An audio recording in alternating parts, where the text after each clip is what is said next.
Domani, lunedì 30 novembre, inizieranno alcuni lavori di manutenzione al manto stradale e alle opere di servizio nel centro storico di Chioggia. Fino al 4 dicembre, infatti, sarà istituito il divieto di sosta in una parte del parcheggio a pagamento ubicato in via Lionello all'Isola Saloni, in prossimità della rotatoria, mentre, sempre da domani, in alcuni tratti del Corso del Popolo verrà modificata la viabilità in ragione di lavori urgenti alla rete fognaria.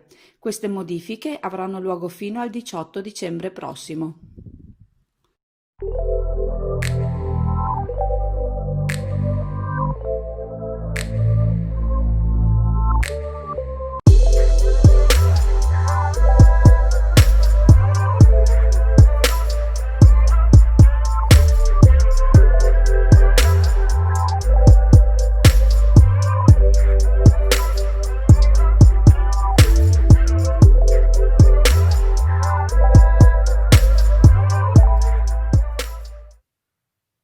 Nuovi atti vandalici ieri tra le ore 18 e le 19 in viale Torino a Sottomarina. Un nugolo di ragazzacci, probabilmente alterato dall'alcol, stazionava nella zona saltellando tra i cofani delle vetture parcheggiate. L'auto, guidata da uno di essi, quindi sicuramente maggiorenne, facendo retromarcia ha urtato uno di questi veicoli, senza fermarsi né lasciare i propri recapiti per l'assunzione di responsabilità. Il mezzo ha riportato la fessura del paraurti e numerosi graffi. L'autore del misfatto, un giovane, è stato individuato nella mattinata odierna. L'intera strada è controllata da un circuito di telecamere per la videosorveglianza. La vittima del sinistro aveva auspicato che l'autore se la vedesse e si facesse vivo per denunciare la manovra, anticipando quindi una segnalazione quasi certa che sarebbe avvenuta una volta acquisite le immagini.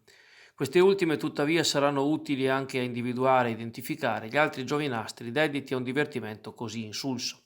Da tempo gli abitanti della zona reclamano il pugno di ferro contro le orde di adolescenti che anche in orari notturni bazzicano il parco giochi di Viale Umbria per consumare alcolici e distruggere oggetti.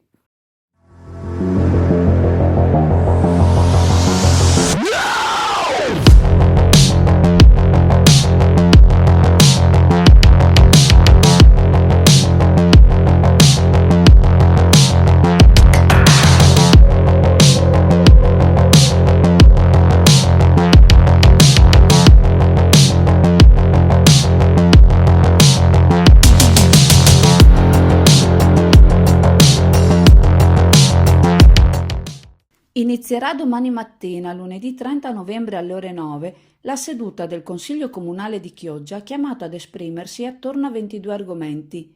Tra essi alcune variazioni al bilancio di previsione finanziario, anche per incamerare i maggiori introiti, pari a 728.000 euro, ricavati dall'imposta di soggiorno soprattutto nei mesi di agosto e settembre.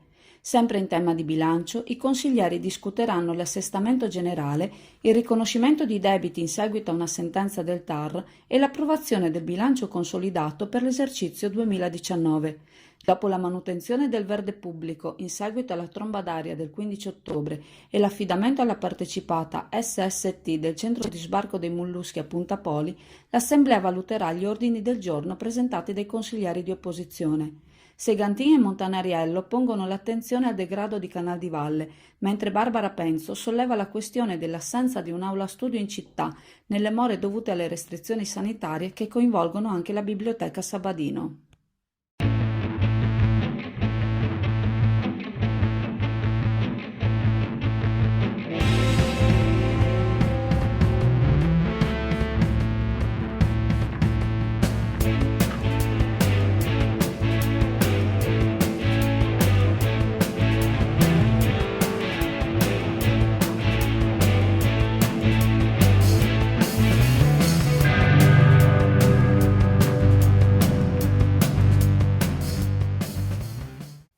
Hanno sfidato i Cavalloni e il Vento di Bora, i tre ibernisti che questa mattina alle 11:30, nel tratto di mare antistante i bagni Point Break a Sottomarina, hanno rispettato l'appuntamento ormai settimanale con il bagno fuori stagione. Al veterano Daniele Salvagno e al discepolo Andrea Comparato, editor di Chioggia Azzurra, si è aggiunto per l'occasione anche lo sportivo Paolo Bazzan, proveniente addirittura da Trivignano, ultima terraferma veneziana. I forzati del nuoto autunnale si sono destreggiati tra le onde, mentre una decina di kitesurfer si faceva trainare dal vento, avventurandosi a cercare la Big One, il cavallone più alto celebrato dai film. Circa un centinaio a proposito le vele colorate che popolavano il mare nella zona della diga, ennesima grande occasione di turismo destagionalizzato per sottomarina, quando la Bora attrae appassionati da ogni dove. Tornando agli ibernauti, Andrea, Daniele e Paolo hanno trascorso oltre 5 minuti in acqua per l'ammirazione di qualche spettatore e l'attestazione di benessere corporeo che i tre coraggiosi hanno dichiarato al rientro dai flutti. L'appuntamento con la Domenica da Leoni è per il prossimo 6 dicembre, sempre nel mare di Sottomarina.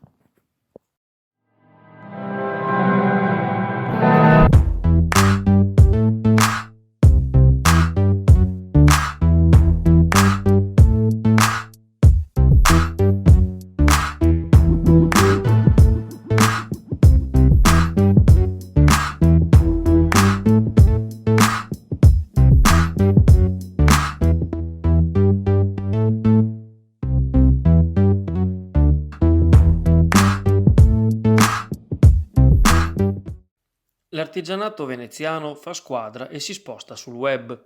È stato presentato ufficialmente da Confartigianato Venezia il portale eBotteghe 2.0, il sito di e-commerce rivolto agli artigiani, alle realtà locali veneziane e a chi vuole fare acquisti sicuri e di qualità puntando sul Made in Venice.